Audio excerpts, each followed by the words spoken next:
No, keď už hovoríme o tom Rusku, bolo by dobré aj našim divákom objasniť, prečo nás vlastne pred tými 10 rokmi začali prenasledovať. Budete možno prekvapení, ale tento dôvod je práve klimatický.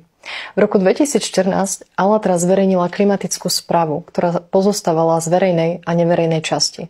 Práve túto uzavretú časť, ktorá nebola dostupná širokej verejnosti, sa účastníci Alatra snažili doručiť, priniesť určitým kompetentným osobám v Rusku.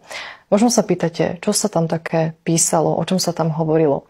No, hovorilo sa tam o hrozbe, ktorá leží pod Sibírou, o magmatickom chochole a riziku toho, že prelomí zemskú kôru. A títo ľudia sa samozrejme nezľakli, že prídu o život, alebo miestni obyvateľia by mohli prísť o život, ale zľakli sa toho, že prídu o svoje územie, o svoje bohatstvo, moc.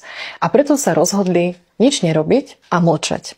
A aby si boli istí, že ani my to nikomu nepovieme, rozhodli sa umlčať aj nás.